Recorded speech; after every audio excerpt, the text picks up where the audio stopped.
রাজশাহীর বাবলা বন গণহত্যা দিবস আজ। ১৯৭১ সালে বিজয়ের প্রাক্কালে ২৫ নভেম্বর হানাদার পাকিস্তানি বাহিনী বুদ্ধিজীবী ও রাজনীতিবিদ সহ ১৭ জনকে হত্যা করে। তাদের সবার মরদেহ বাঁধা ছিল এক রশিতে। এই শহীদদের বিস্তারিত ইতিহাস তুলে ধরার দাবি স্বজন ও গবেষকদের। মুক্তিযুদ্ধের শেষ দিকে ১৯৭১ সালের ২৫ নভেম্বর রাতে পাকিস্তানি হানাদাররা তাদের স্থানীয় দোসরদের সহযোগিতায় রাজশাহীর বুদ্ধিজীবী, ব্যবসায়ী, প্রকৌশলী ও রাজনীতিবিদ সহ ১৭ জনকে তুলে নিয়ে যায়। ৩০ ডিসেম্বর শহর রক্ষা বাঁধের টি গ্রোয়েন সংলগ্ন বাবলা বনে তাদের মরদেহের সন্ধান মেলে। শহীদদের মধ্যে রাজশাহী বিশ্ববিদ্যালয়ের অধ্যাপক মীর আব্দুল কাইয়ুম, নওরোজ উদ্দৌলা খান, তসলিম উদ্দিন, আবুল হোসেন, আলাউদ্দিন, তাইব আলী, মির্জা সুলতান, আজিজুল হক চৌধুরী ও আলতাফ হোসেন অন্যতম। কিন্তু এই শহীদদের বিষয়ে তেমন জানে না নতুন প্রজন্মের অনেকে।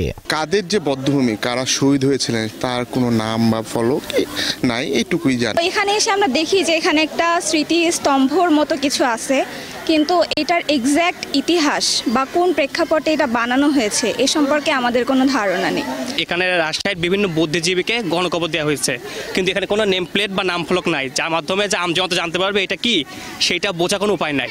স্মৃতিসৌধের পাশাপাশি শহীদদের নামফলক স্থাপন ও তাদের সংক্ষিপ্ত ইতিহাস লিপিবদ্ধ করার দাবি স্বজনদের। এই বাবলা বনে বধ্যভূমিতে কারো নাম ফলক বা সংক্ষিপ্ত ইতিহাস নাই। আমি সরকারের কাছে আবেদন জানাই যে সরকার যেন এটাকে নাম ফলক এবং নথিভুক্ত করে সরকারিভাবে।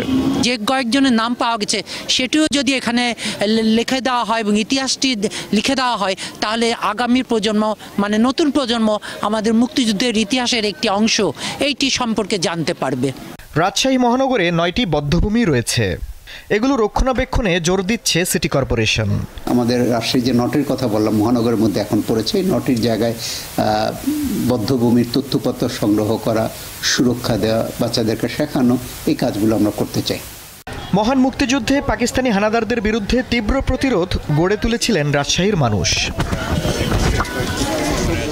দীপ্ত বার্তা কক্ষ।